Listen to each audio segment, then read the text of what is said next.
आस्था channel का उद्देश्य केवल आप तक सूचना पहुंचाना है। किसी प्रकार के प्रयोग के लिए दर्शक स्वयं जिम्मेदार होंगे।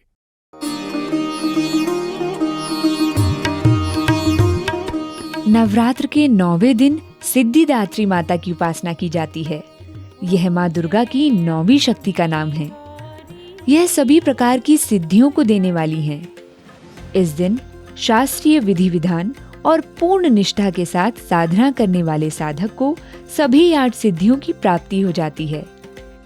ये 8 सिद्धियां हैं अणिमा, महिमा, गरिमा, लगिमा, प्राप्ति, प्राकाम्य, ईशित्व और वशित्व।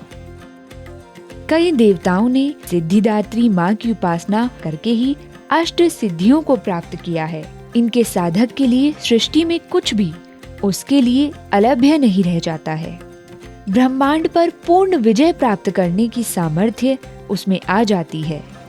इन सिद्धिदात्री माँ की उपासना पूर्ण कर लेने के बाद भक्तों और साधकों की लौकिक, पारलौकिक सभी प्रकार की कामनाओं की पूर्ति हो जाती है। भगवती सिद्धिदात्री की पूजा करने से मनुष्य को या साधक को 8 सिद्धियां अणिमा, गरिमा, महिमा, लग्मा, ईशित्व, वशित्व, प्राप्ति, प्राकाम्य और 9 निधियां शंख, महाशंख, पद्म, नील, कुंद, मुकुंद आदि जो 9 निधियां जो है उसको प्राप्त होती हैं।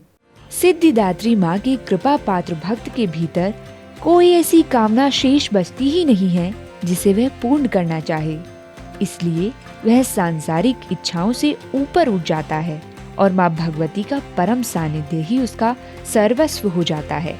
इस परम पद को पाने के बाद उसे अन्य किसी भी वस्तु की आवश्यकता नहीं रह जाती। माँ के चरणों का यह सानिध्य प्राप्त करने के लिए भक्त को निरंतर नियम निष्ठ रहकर उनकी उपासना करने के लिए कहा गया है।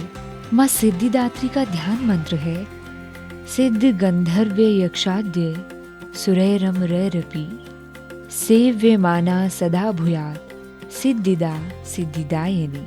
तथा बीज मंत्र है ह्रीं क्लीं ऐं सिद्धये नमः। औषधियों में शतावरी को सिद्धिदात्री का ही रूप माना गया है। शतावरी को नारायणी भी कहा जाता है। यह बुद्धि, बल एवं वीर्य के लिए उत्तम औषधि मानी गई है। तुम कौन से दिन